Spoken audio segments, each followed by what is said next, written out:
사랑하는 교우 여러분, 지금이 어떤 상황입니까? 잘 알다시피 코로나19로 인해서 사람들이 죽음의 두려움과 건강에 대한 염려로 불안에 떨고 있습니다.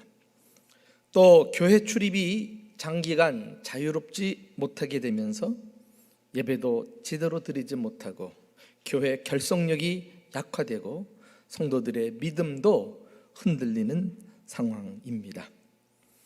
한마디로 지금은 영적, 육적으로 영육 간의 위기를 맞고 있는 상황인 것입니다. 코로나19 전염병으로 말미암아 세상도 교회도 한 번도 경험하지 못한 어려움을 겪고 있습니다. 그런데 지난 주간 국민일보에 실린 한 글을 보고서 코로나19도 결코 우리가 나쁘게만 볼 것이 아니구나 라는 생각을 해보게 되었습니다. 성결교단에 지금은 은퇴하셨지만 워낙 존경받는 어르신이라서 한 신학대학원의 총장으로 이렇게 옹립이 돼서 노년에도 왕성하게 사역하고 계신 분이 계신데요, 이정희 목사님이시라고. 그분과 기자가 인터뷰한 내용이 기독신문에, 국민일보에 지난주에 실렸어요. 그 관련된 대목 한 부분을 제가 읽어드릴 테니까 어떤 내용인가 귀담아 들어주시면 고맙겠습니다. 코로나의 영향을 부정적으로만 봐서는 안 됩니다. 물론 성도가 줄고 신앙의 초점이 흐려지긴 했습니다. 하지만 하나님의 뜻이니 역기능만 보지 말고 순기능도 봅시다. 성도가 줄은 건 믿음이 희미했던 사람들이 떨어져 나갔다는 것입니다. 믿음이 좋은 사람들은 오히려 비대면 예배 동안 말씀을 더 사모하고 기도를 더 간절히 했습니다. 떨어져 나갈 사람들이 떨어져 나간 건 그리 충격받을 게 아닙니다. 그동안 한국교회가 머리 숫자를 지나치게 의식했던 것이 문제였습니다. 이제는 숫자로 폼 잡는 것은 그만해야 합니다. 무슨 내용입니까? 지금까지 양적 성장에 치중했다면 코로나19를 계기로 해서 질적 성장에 관심을 기울여 보자는 것 아닙니까? 건강한 교회, 참된 성도가 모이는 한국 교회를 다시 세워나가자는 취지의 말씀이라고 여겨졌습니다. 이런 기사에 두 종류의 그리스도인이 나오는 것을 보았어요. 믿음이 희미한 사람이 나오고 믿음이 좋은 사람이 나오잖아요. 그렇습니다. 믿는다고 다 똑같은 믿음이 아닌 것입니다. 믿어도 확신이 없이 믿으면서 중도에서 돌아서는 사람이 있고, 확신을 가지고 끝까지 믿는 사람이 있는 것입니다. 성경에는 믿다가 믿는 일을 포기하는 사람들이 많이 나오는데요, 심지어 예수님의 제자들조차도 예수님을 따르다가 주님으로부터 떠났다는 것입니다. 요한복음 6장 66절 666, 나쁜 의미라 외우기도 쉬워요. 어떤 내용인가 들어보세요. 그때부터 그의 제자 중에서 많은 사람이 떠나가고 다시 그와 함께 다니지 아니하니라. 예수님으로부터 떠나간 사람들이 처음부터 불신자들이 아니었다는 거예요. 제자 중 많은 사람이 떠나갔다. 제자 중에, 여기서 말하는 제자는 12제자를 포함해서 주님을 배우기 위해서 따르는 무리들을 말하는데요, 그 사람들 가운데도 떨어져 나가는 사람이 있더라니까. 그것도 소수가 아니라 많은 사람이 떠나가고. 자, 이런 말씀 앞에 우리가 정말 우리 내면을, 신앙을 돌아보고 경계해야 될 말씀이 아닌가 싶어요. 다시 그와 함께 다니지 아니하더라. 믿다가 돌아서 버리면 믿음을 회복하기가 좀처럼 쉽지 않다는 것입니다. 또 로마 감옥에 말년에 죄수로 죽을 날을 기다리고 있던 사도 바울, 그는 아마 세상으로 볼 때는 초라한 신세가 아니겠어요? 실패한 인생입니다. 평생을 주의 복음을 위해서 헌신했는데 결국은 로마 감옥에 갇혀서 죽을 날만 기다리고 있으니, 그런 바울을 곁에서 도왔던 동역자들이 있었습니다. 그런데 처음에는 바울 선생님을 도와야지, 위로해드려야지 했지만 그 고난의 기간이 오래되면서 이제 슬슬 자기 몸 하나 챙기고 보존하느라고 마음이 바뀌기 시작합니다. 어떻게 되었을까요? 디모데후서 4장 10절에 보면은 사도 바울이 그 감옥에서 이렇게 이야기합니다. 그때 상황을 말해요. 데마는 이 세상을 사랑하여 나를 버리고 데살로니가로 갔고, 그레스게는 갈라디아로 갔고, 디도는 달마디아로 갔고, 누가만 나와 함께 있느니라. 데마도, 그레스게도, 디도도 결국은 바울을 떠났다는 것 아니에요? 근데 이것이 인간 바울을 떠났다는 의미가 아닐 것입니다. 결국은 예수 그리스도를 믿음으로부터 멀찍이 떠나버린 것을 의미하지 않을까요? 이 세상을 사랑하여 나를 버리고 갔고, 참 가슴 아픈 현실입니다. 우리는 지금 영적 육적으로 시련을 당하면서 나의 믿음은 어떠한지 진지하게 돌아볼 필요가 있습니다. 정말 참된 믿음인지를 증명해 보이셔야 합니다. 욥은 성경에 나오는 등장인물 가운데 고난을 받기로 말하면 탑이라고 할 만큼 그가 당한 고난은 이루 말할 수 없습니다. 그에게 고난이 여러 가지가 한순간에 닥쳤을 때 잠시 낙심했지만은 역시 그 힘든 상황을 자신의 믿음을 단련하는 기회로 삼고 일어섰어요. 그가 고난 중에 고백했던 내용 우리 함께 읽어보실까요? 다 같이 욥기 23장 10절 시작. 그러나 내가 가는 길을 그가 아시나니 그가 나를 단련하신 후에는 내가 순금같이 되어 나으리라. 여기 단련이 뭡니까? 불순물을 제거하는 과정을 말하잖아요. 그는 지금 고난을 어떻게 이해했느냐? 마치 불 용광로 속에 금이 들어가서 나왔다가 들어갔다 하기를 여러 번 하는 중에 불순물이 제거되는 과정으로 알았다니까요. 이렇게 고난의 의미를 믿음과 관련해서 이해를 하고 있으니까 고난 중에 믿음이 흔들리기는커녕 야, 이번 기회에 내가 진짜 믿음, 순도 100%인 믿음을 내가 간직하자, 이런 각오로 믿음을 지켜냈어요. 대단하지 않습니까?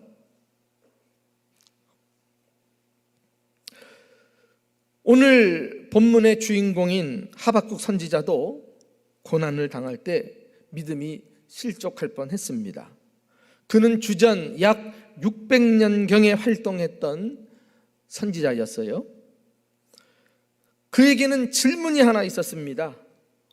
오늘 본문에도 나의 질문에 대하여 하나님이 어떻게 대답하실는지 보리라, 이런 내용이 나오는데요. 이 질문은 그에게 찾아온 믿음의 회의라고도 볼 수가 있겠죠.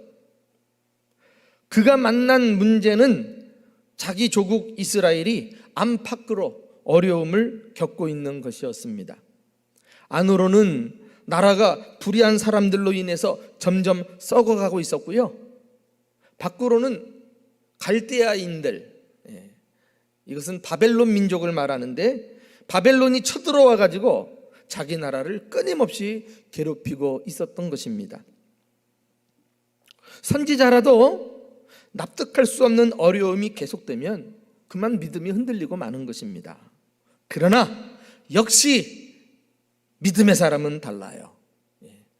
그는 믿음을 포기하지 않고 질문을 가지고 높은 망루에 섭니다. 그리고 하나님의 답변을 기다리는 것이 오늘 우리가 읽은 하박국 2장 1절 이하의 내용이에요.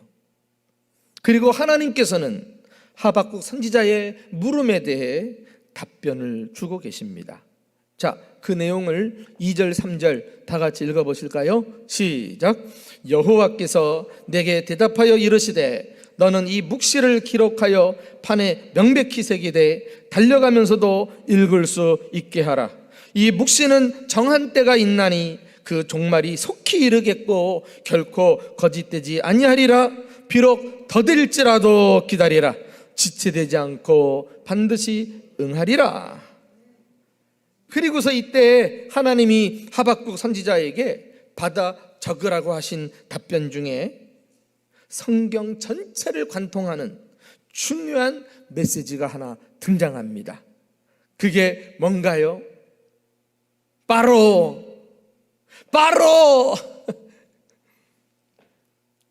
의인은 믿음으로 말미암아 살리라. 우리가 아는 그 유명한 말씀이 처음 하박국 선지자에게 주신 하나님의 말씀이었던 것입니다. 크게 적어서 달려가면서도 누구든지 알아볼 수 있도록 읽을 수 있도록 하라고 하신 것을 보면 그만큼 이 말씀이야말로 오고 오는 세대에 모든 믿는 자들이 명심해야 할 신앙생활의 원리라고 할 수 있습니다.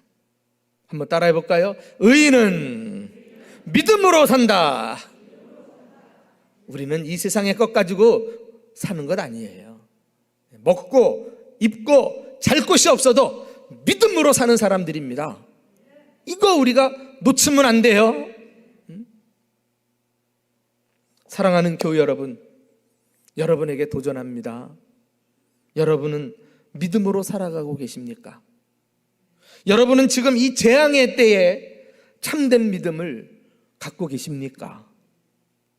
하나님의 말씀하신 믿음은 구체적으로 어떤 믿음일까요? 참된 믿음은 무턱대고 그냥 맹목적으로 믿는 것이 아니라 무엇을 믿는지 믿음의 내용을 바로 알고 그것을 확신하는 믿음입니다. 신구약 성경에는 오늘 이 본문으로부터 시작해서 의인은 믿음으로 말미암아 산다는 표현이 전체적으로 계속 반복해서 나와요. 그 본문을 찾아서 왜 이 본문을 말씀했는가, 인용했는가 상황을 들여다보면 믿음의 정확한 내용이 무엇인지 들여다볼 수 있어요. 첫째로 믿음의 내용은 하나님이 세계 만국을 다스리신다라는 사실을 믿는 것입니다. 자, 우리가 사도신경을 보아도요, 신앙 고백 중에 처음에 전능하사 천지를 만드신 하나님 아버지를 내가 믿는다. 하나님에 대해서 많은 신앙 고백도 있겠지만 거두절미하고 창조주 하나님을 믿는다. 이 고백 속에 제가 지금 말씀드리는 믿음의 내용이 다 들어있는 거예요. 창조주 하나님께서 만물을 주관하시고 통치하신다. 우리는 지축이 흔들리는 하늘이 쏟아져 내리고 땅이 꺼지는 듯한 어려움을 만나도 요거는 붙들고 믿음으로 살아야 합니다. 자, 우리 한번 하박국서 2장 4절 다 같이 읽어볼까요? 시작. 보라, 그의 믿음은 교만하며 그 속에서 정직하지 못하나 의인은 그의 믿음으로 말미암아 살리라. 아까 하박국이 질문을 가지고 있었다 그랬는데 어떤 질문입니까? 하나님이 이 범죄한 이스라엘 민족을 징계하시는데 왜 무자비한 바벨론 민족을 사용하시는 것인가? 이것을 알 수가 없었어요. 이스라엘은 적어도 하나님의 선택받은 백성 아닙니까? 그런데 하나님을 모르는 이방 족속을 어떻게 하나님 백성을 치라고 불러 드릴 수 있단 말입니까? 이 바벨론 족속은요, 아주 타락하고 세속적이고 그리고 포악한 그런 문화를 가지고 있는 나라이거든요. 당시에 세계를 주름잡았던 강대국이었습니다. 그러니까 기고만장하죠. 그러니까 하나님께서 당신의 성품대로 심판하신다고 하면은 이 불의한 바벨론, 더 악한 바벨론을 먼저 치셔야 되는 거 아닐까요? 여기에 이제 이 하박국 선지자가 질문이 있었던 것입니다. 그런데 이 질문에 대해서 하나님께서 이제 질문의 내용을 우리가 직접 한번 좀 들어보실까요? 하박국의 질문이에요.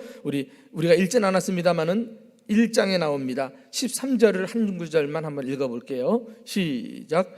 주께서는 눈이 정결하심으로 악을 참아 보지 못하시며 패역을 참아 보지 못하시거늘 어찌하여 거짓된 자들을 방관하시며 악인이 자기보다 의로운 사람을 삼키는데도 잠잠하시나이까? 이 질문에 주신 답이 바로 조금 전에 읽었던 2장 4절이에요. 보라, 그들의 마음은 교만하며 그 속에서는 정직하지 못하지만 그렇다고 그들을 따라갈 것도 아니고 그들 때문에 낙심할 것도 아니고 의인은 그 믿음으로 말미암아 살리라. 그 말씀이에요. 여러분, 그리스도인들도 이 하박국이 가진 질문처럼 이 세상을 살면서 답답할 때가 많아요. 회의에 빠져들 때가 많습니다. 하나님이 버젓이 살아계신데도 악은 더욱 드세고 악인들은 하나님을 믿지도 않은데도 믿는 우리보다 잘 먹고 잘 살고 잘 되고 말이죠. 심지어 악한 자들 때문에 믿는 자들이 억울한 일 당할 때가 많이 있습니다. 게다가 요즘 같은 경우는 코로나19 같은 재앙 때문에 교회가 속수무책으로 피해를 입는 것만 같습니다.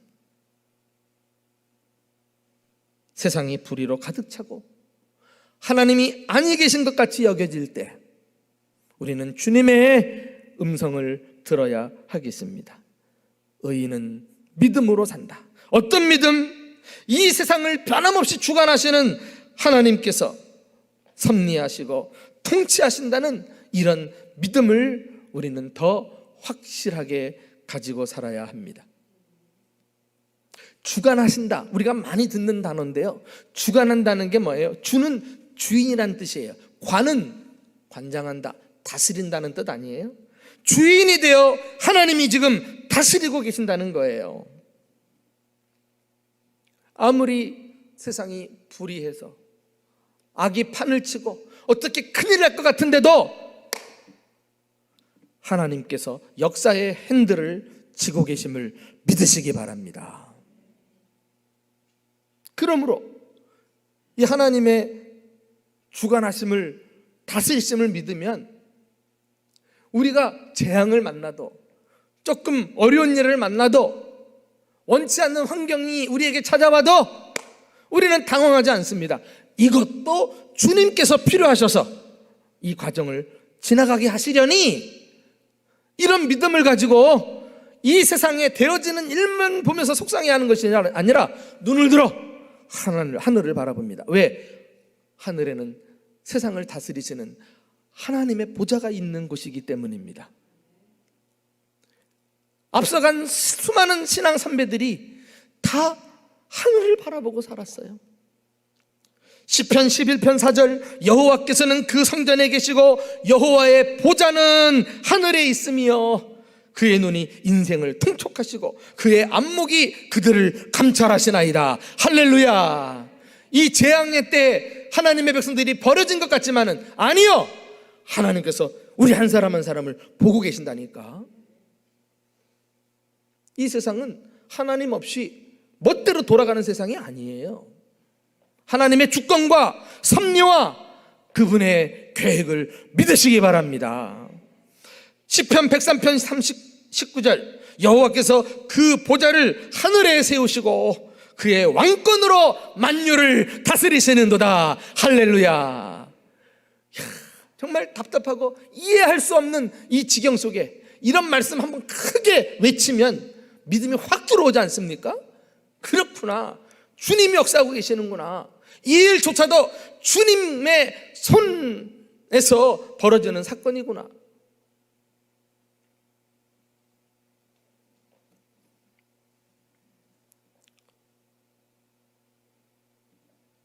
그러므로 우리는 믿을 수 있어요. 주님이 통치하신다면 그분의 통치는 항상 의롭습니다.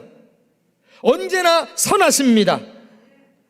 그러므로 구원받은 의인들은 어떤 경우에도 결단코 낙심하거나 회의를 품지 않고 확신에 찬 이 믿음을 가지고 살아야 하겠습니다. 여러분, 이렇게 하늘을 바라보는 행위가 무엇일까요? 그것은 바로 예배예요. 예배. 예배가 하나님의 보좌를 우러러 바라보며 그 만유를 통치하시는 주님께 영광을 돌리는 시간인 줄 믿으시기 바랍니다. 그러므로 우리는 무슨 일이 있어도 예배를 드릴 때 그 사람 믿음이 활활 타올라요. 그러나 힘들다고 어렵다고 예배를 등한히 하면 하나님을 바라보는 시선이 흐려진다니까. 내 의식 속에 하나님이 점점 사라져버리면서 믿음을 가져도 이제 확신이 없는 채 세상 것만 보면서 세상 사람들처럼 판단하고 걱정하고 세상 일에 휘둘려 끌려다닌다고. 예배가 중요해. 예배가 중요해. 예배를 놓으면 신앙 무너지는 거예요. 예배 시간은 하나님을 만나는 시간입니다. 하나님이 왕되심을 인정하는 시간입니다. 우리는 피조물로서 그분의 백성으로서 그분을 높이는 시간입니다. 그러니까 예배를 한번 제대로 드리게 되면 영육이 다 살아나요. 신앙이 각성되면서 깨어난다니까. 그래서 예배를 목숨 걸고 드려야 돼요. 두 번째 믿음의 내용은 오직 하나님이 구원을 베푸신다는 사실을 믿는 거예요. 오직 하나님만이 구원을 베푸셔요. 의인은 믿음으로 말미암아 살리라는 이 위대한 진리는 이제 구약시대를 뛰어넘어 신약시대에서도 발견됩니다. 이 중요한 진리를 찾아낸 사람이 바로 사도 바울이었어요. 자, 로마서 1장 17절 말씀을 다 같이 읽어보실까요? 시작.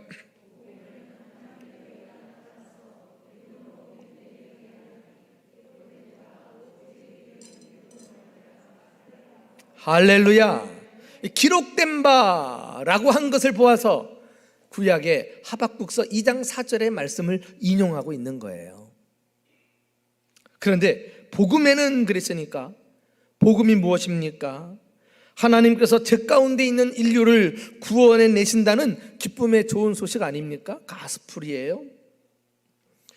이 구절에는 어떻게 구원하시는지 그 방법도 소개되어 있어요. 복음에는 하나님의 의가 나타났다라는 것입니다. 인간은 스스로 자신을 구원할 수 없어요. 어떤 선행으로도 자기 의나 공로를 아무리 높이 쌓은들 하나님께는 닿을 수 없는 것입니다. 왜요? 인간은 죄인이기 때문에 그래요. 로마서 3장 23절 모든 사람이 죄를 범하였음에 하나님의 영광에 이르지 못한다고 했습니다.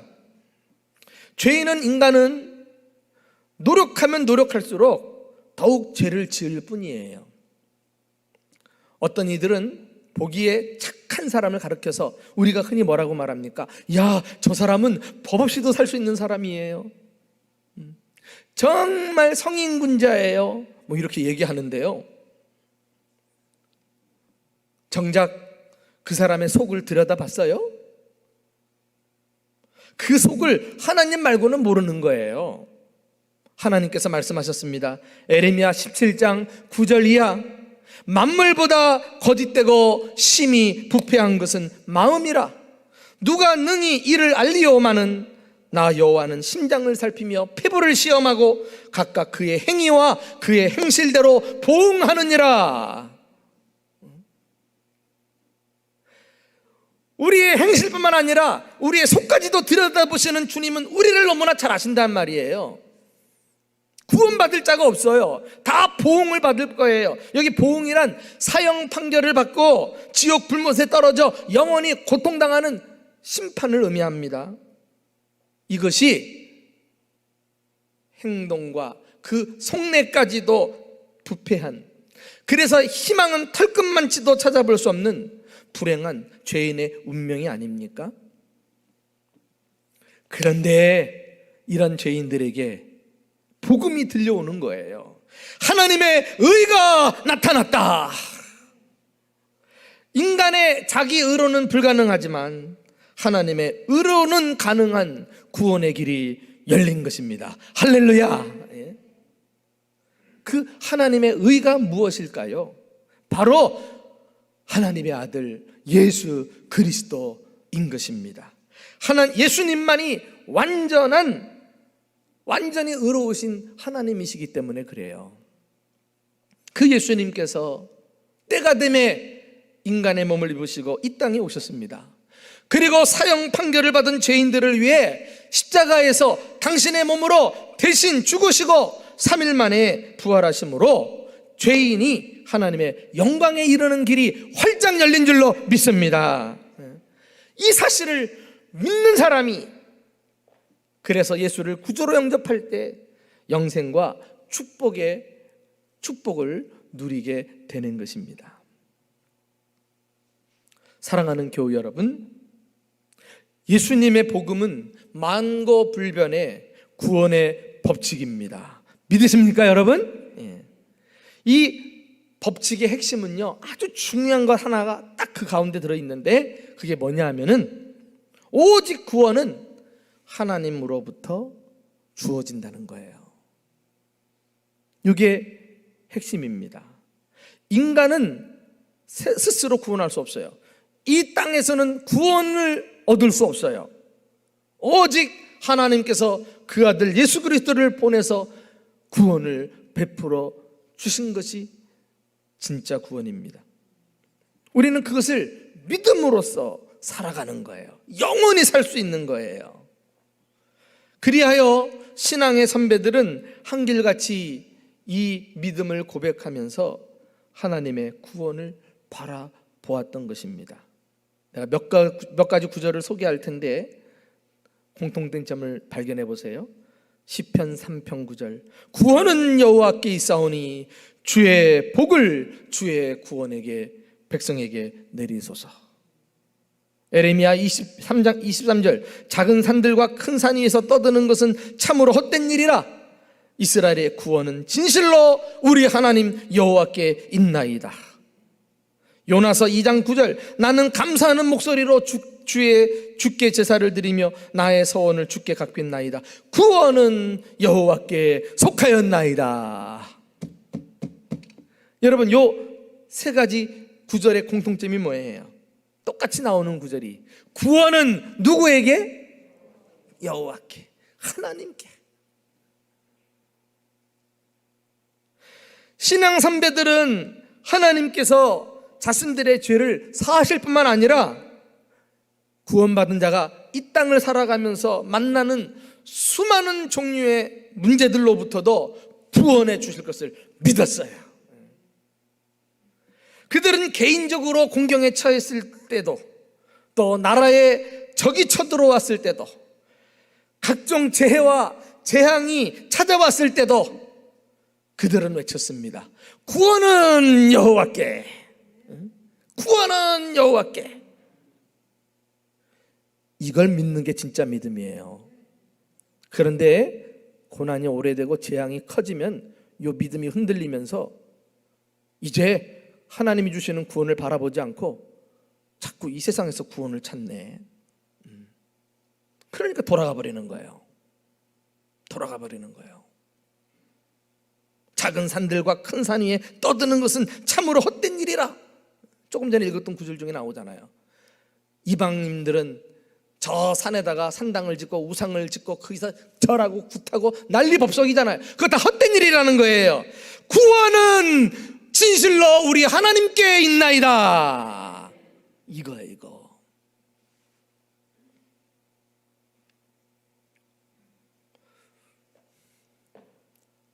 출애굽한 이스라엘이 일이 잘 풀릴 줄 알았는데 출애굽했기 때문에 안 만나도 될 문제를 만났네.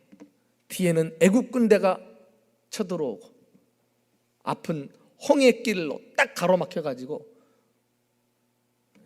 사면초가 진퇴양난의 어려움을 만난 거예요. 자, 이때 이들이 어떤 방법으로 구원을 받았습니까? 팔 걷어붙이고 자기들 노력을 했나요? 보세요. 야, 이건 다 같이 읽어볼 필요가 있어요. 너무 중요해요. 이거 굉장히 중요한 그리스도인의 생활 원리입니다.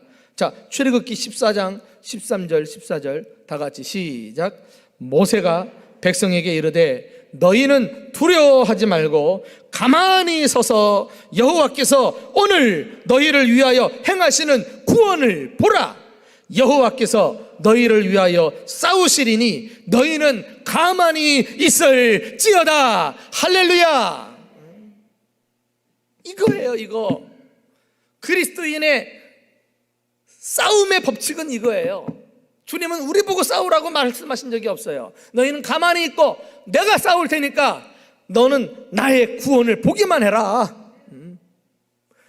안타까운 것은 오늘날 한국교회가 이 하나님의 뜻을 제쳐두고 이 세상이 어지럽다고, 이 세상에 문제가 찾아왔다고 목회자들부터 성도들도 다 본연의 자리를 떠나가지고 세상 사람들처럼 목소리를 높이네. 그래가지고 주님의 뜻이 이루어집니까? 오히려 세상으로부터 신뢰를 잃어버리고 교회가 창피를 당하죠. 믿을 때 확실하게 말씀을 따라 믿지 않으면 어줍잖이 흉내내다가는 세상 사람들에게 짓밟힙니다. 마디들은 소금이 길가에 버려져서 지나가는 사람들에게 짓밟히듯. 그러니까 우리 예수 믿는 의인들은 무슨 일이 있어도 믿음으로 살려고 발버둥 쳐야 돼요.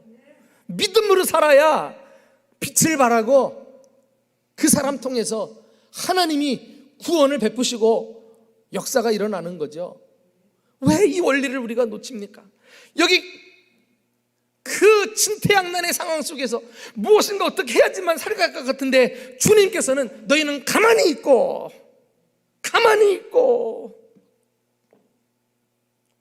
오늘날 너희를 위하여 행하시는 하나님의 구원을 보라.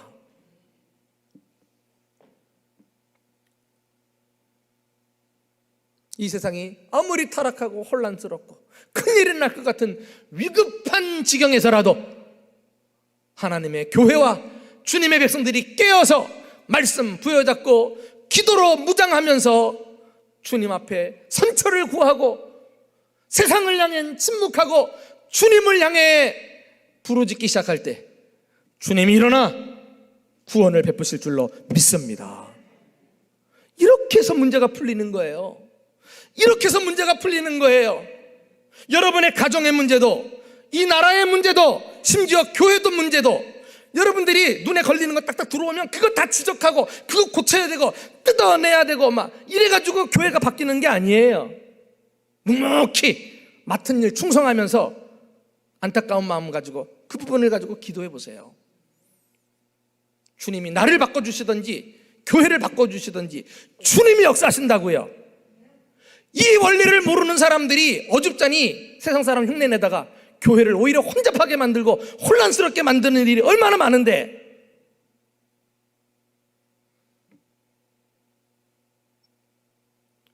구원은 하나님께로 나는 거예요.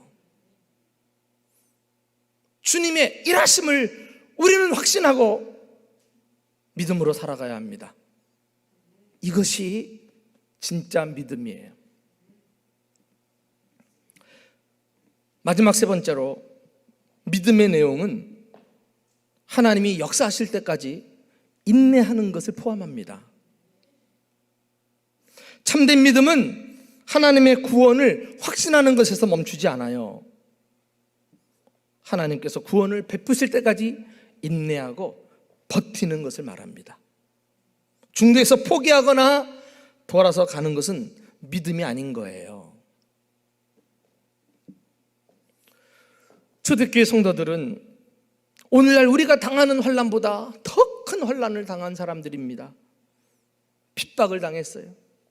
예수 믿는다고 구경거리가 되고 감옥에 갇히고 재산을 몰수당하고 모진 고문과 핍박을 받았던 사람들이에요.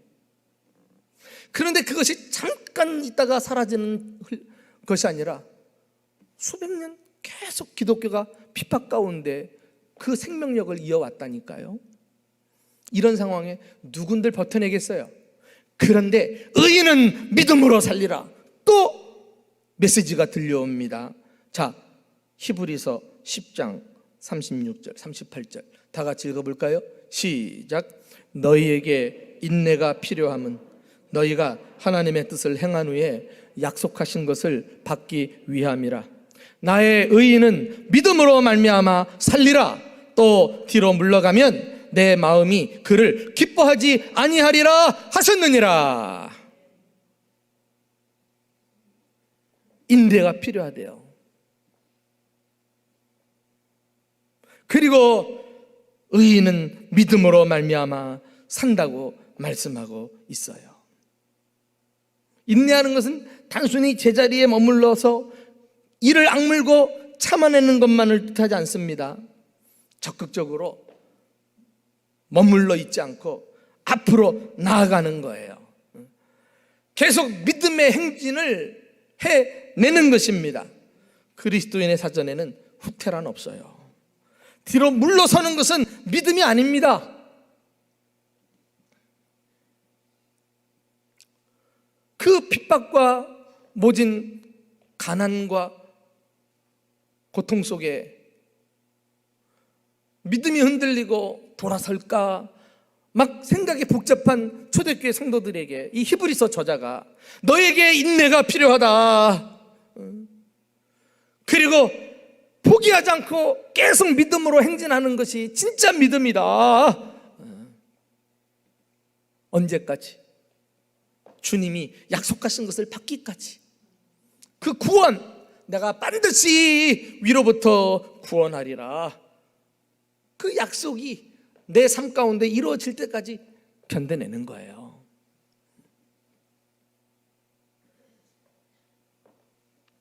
우리는 앞서간 신앙 선배들을 보면서 이와 같은 신앙인의 자세를 배웁니다.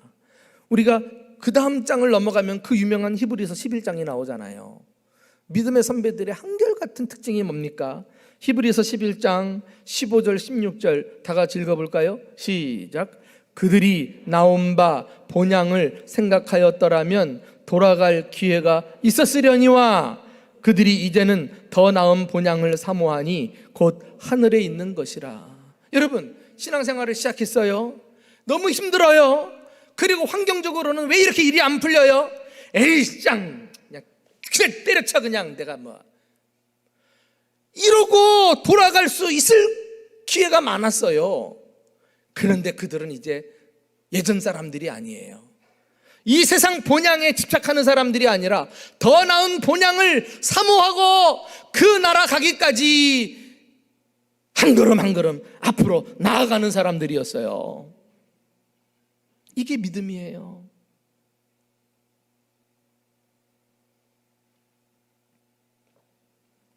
마지막 한 예를 드리고 말씀을 마칩니다. 우리가 존경하는 이동원 목사님의 50대 채 안 된 40대 아들이 집사님이신데 2주 전에 암으로 세상을 떠났습니다.